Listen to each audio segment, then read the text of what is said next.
everybody, it's your 5-star realtor Joshua Ingram, partnered with Page Properties Team, brokered by EXP. We're on another episode of the brand new podcast called the Dream Builders Podcast. We have a special guest, Paul Stevens with Paul, the Adivsor LLC. How you doing today? Good, how are you? Doing good, doing good. And I can't forget the man of the hour, my co-host Bradford Page with Page Properties. Joshua, what's going on, man? Doing good, doing good. So Paul, I have a question for you.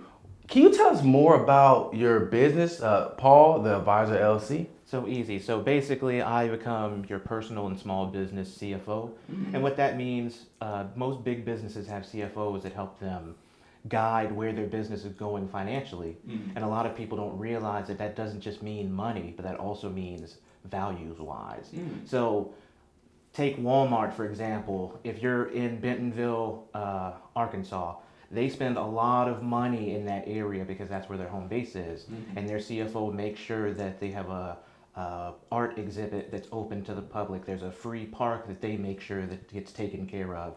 And so basically that's what I become for small businesses and then 1099 employees. That's awesome. That's awesome. So what is your assessment of the current economic and financial landscape for small businesses today? So this is a little bit of a guided question because there are two different ways you can take it, and then I'll ask you which one you want me to go. Okay. So there's the entire United States as a whole, or there's Savannah, Georgia, because Savannah is definitely its own economic state. Let's talk about Savannah because we're trying to educate the locals here. So what happened? What's going on in Savannah? So in Savannah, you have first Garden City has the ports, which employs a lot of people. They make pretty good money. I think starting at $25 an hour, which is nothing to sneeze at, especially if you stay in the west side, where the average AMI is like $36,000 a year. Mm. And then you have the Hyundai plant, which is coming, which is going to start people at $65,000 a year base. Yeah. And then based on employment history and then education, they are going to go higher than that, up to $250,000 is what some estimates say. Mm-hmm. Then we also have the Rivian plant, which is another electric car company coming that's going to be across the street from the Hyundai plant. Oh. There's a battery manufacturer that's coming around there. You're the answer man. Yeah. For sure. He got all the answers. Hey, keep going. We got to let him know what's going on in Savannah. Right. Savannah is one of the hubs to start a new business because all of this money is here. The new houses are getting sold. I think the average is 3 or 4 days on the market right now, even with the rates falling and with the house prices. Yeah, if you could build some houses, I can sell them for you. So Savannah, and then now if you think of the Tri-County area, which would be Effingham and Liberty County, like there's a lot of new money coming to this area because people here move here every day. Yeah. And then the hotels rate here is 85% occupancy in the off months. Mm. So that means not your Marches, October, November. 85% occupied. Wow. That's crazy. That's a lot of information, and that's why we have Paul, the advisor, here. So my next question for you, Paul, is what strategies can small businesses use to improve cash flow and liquidity, especially in uncertain times? Okay, so cash flow and liquidity are two interesting conversations that you can have. Yeah. So on one end, there's a saying that if you want to increase revenue, you increase prices. Yeah. Especially if you have a dedicated audience that's going to come to you every time you sell something, or if you have a service that you provide and that you have great reviews for. Mm-hmm.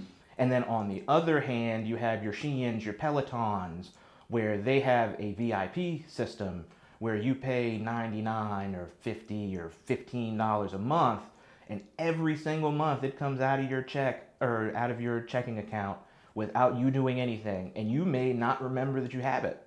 Mm-hmm. And so they have cash flow of $15 from 1,000, 3,000, 5,000 people. It adds up, especially once you get into those bigger numbers. There are some places that have $199 VIP program. So that's cash flow going out. Cash flow. How do we get that? For $15 come back in. Well, so for a small business or a 1099 person, that's one of your ways. You either make a VIP program for your clients, or you increase your prices. And I'm not saying increase 15 or 20%, but 1% across 100 is still extra one. Yeah. So now once you get to 100,000, that's an extra $1,000. Yeah, and it's a benefit for your clients who are loyal and take good care of you. Right. You know, they get that VIP treatment. So That's awesome. That's awesome. So my other question is, how important is financial literacy for buyer owners, and how can they improve their financial knowledge? So I'll take it even one step further. I think that financial literacy is important for everyone because especially it's not taught in the school systems. It's not really taught in college unless you go for a finance degree like I have. And even then, it doesn't go into personal debt or different ways that you can get in personal debt, like accidents. If you don't have the proper insurance, that can cause issues. And all of that ties back into the financial literacy. Yeah. So I believe that the best way to do that is to either interact with your banks. They know casualties, not casualties specifically, but they know different ways that you can learn. And then they also have products. I'm not saying to go buy bank products per se, but there are products that can benefit you, especially if you have a relationship with your banker. Then it's more than they're just selling somebody something. And then it's also better to have a local bank or a credit union than it is to, I'm not saying that national banks are bad, but are you a person or are you a number? Wow, that's deep. Are you a person? Are you a number? So what other resources or courses you recommend for entrepreneurs to become more financially suave? So the SBAC, the Small Business Assistance Corporation in Savannah, is on Liberty Street. It's the green building. Unfortunately, they don't validate parking, so that's my gripe with them right now. But You gonna get that $50 the city's going to get their money. But they have credit builder programs for small business owners. They have loan programs. They're backed by the SBA. They also occasionally, I think not last month, but the month before, they had a workshop for small businesses where it just taught you how to get exposed or how to get exposure and positive exposure. It shows how your website should be built or gives resources to who you should reach out to build your resources. And then it also talks about social media and how that can make or break your business. Wow. So tell me, what about your business specifically? What are some of the things you provide for your clients? So the first meeting I have is actually free, and I build a budget for both personal and business. Because I believe that as a small business owner, you're not just keeping your business alive, but you have to keep yourself alive as well. Well, you gotta pay yourself first. Right. Yeah. And exactly, and that's exactly what I believe. But if you don't know how much you need to live, then how do you know how much you need to make from your business? Yeah. And so I believe that the first step is always to build that budget for both personal and business. The second step is to make sure you have a business plan that is current and up to date. And if you haven't had one or you don't have one that is, I'd say a year. Well, tell Well, about this one, because The business, yeah, because what are the key components of a sound financial business plan in today's market? Okay, so the first step, think about, especially since we're on a real estate podcast, think about your blueprints of a house. Without a solid foundation, which would be what you're doing and why you're doing it, then your business is going to collapse. Because if you're just in it for the money, then you have no heart, and once it gets hard, then you're going to quit. So the first step is always why and how. find your passion. Right. Yeah. And then once you've got your why and how, now you have what do you need to do. So that means, how do I go get clients? Who are my target clients? Who's my target market? After you've got that, so like foundation, now you've got your roof, because without your roof, now everything gets in, the environment tears your house up on the inside. So now, after you've got both why, how, and what, now you need what and who. Now you just need to do, what are you doing? So you've done your business, you know what you want to do, but there are so many niches in every single avenue of small business. Like for mine, as a financial planner, I could either choose to go with people who are rich or people who have no investments like I do, or small businesses. And then there's some people who take it even further and say they only want to work with tech people who started tech businesses. So finding your niche is not necessarily is the same as your target market, but you're now tightening it up a little bit. Well, I want to go a little deeper on the business plan because everybody knows they need a business plan. Not everyone knows. They know they've been told they need a business plan and they know it, but they don't do it. Right. And to me, the number one reason it was for me is I'm not a business plan writer. Right. You know, I'm a real estate agent. When I was running restaurants, I knew how to run restaurants, knew how to sell real estate, but how do I write a business plan? So a lot of people get over that and they look and go, where do I start? What do I do? And I think your program is brilliant that you will actually give us the highlights of that a little bit. So the highlights of my business plan building is that I ask 13 questions. There are 10 that are very important. 3 of the questions involve a SWOT analysis, which is your strengths, weaknesses, opportunities, and threats. And then a lot of people get stuck on the SWOT analysis because they assume that opportunities and threats are bad. Or weaknesses and threats are bad, excuse me. But if you know what your weakness is, now... That could be an opportunity. Right. Yeah. If Achilles had just wore armor on his ankle, then no one could have stopped him. Right. No one could have stopped him. But that mobile What do you call his ankle, you know? Call him foot, you know? Call him foot.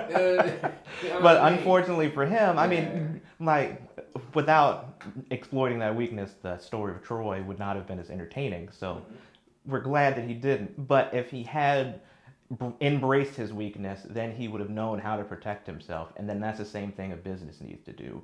And then threats are more outside. So as a real estate agent, there are hundreds of real estate agents. But what makes thousands? Yeah. Well, I mean, in the Savannah area, I hope. Hundreds in this neighborhood. Yeah. But that doesn't mean that every real estate agent has the best in mind for their clients. That's true. And so that is. And even if they do, sometimes they don't necessarily know how to deliver it.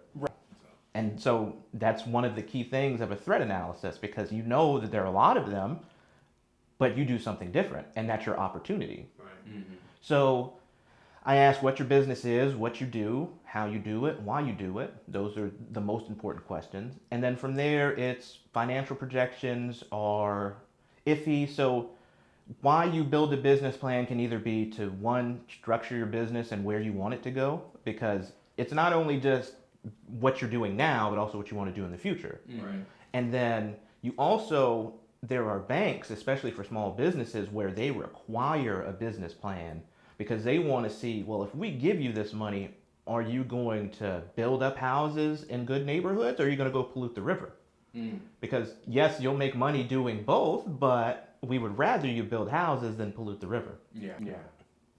That's deep, Paul. That's deep, Paul. Well, you have any more questions? Well, I do think it's important to hit on one more thing Yeah, one because more thing, I know yeah. Paul, I've gotten to know Paul pretty well over the last, 9 months or so, maybe. It's been, about You know, probably about that. And hard to keep track of time. You know, but so you do a lot more besides, your business end. You actually work with several nonprofits, I believe. Yes. And so Nonprofits. Oh, wow. 5 nonprofits. I got one business. He's got a business and 5 nonprofits. have 3 other businesses, but we won't go there. Oh, wow. Busy man. You Busy read that book. For real. That's awesome. So it's impressive. So just give us a kind of quick overview of what, some of the opportunities or some of the nonprofits you support. Okay, so I support one nonprofit that's currently trying to build a charter school in the Bloomingdale, Springfield area. And that's a startup. Yes, that's a startup. Then I'm also working with, I don't know if they want me to name drop them, that's why I'm just describing what they do. One that provides housing for those that age out of the foster care system from 18 to 21. The only one in this area that actually houses girls. So the other one that's here only houses boys. Another one is seeking to make affordable housing in Savannah and then also workforce housing in Savannah because, well, I mean, we say it's called the Savannah in the name, but actually it's more like Chatham County. If you look, Garden City has no affordable housing technically. that's not owned by the city. Savannah has no affordable housing that's current and updated.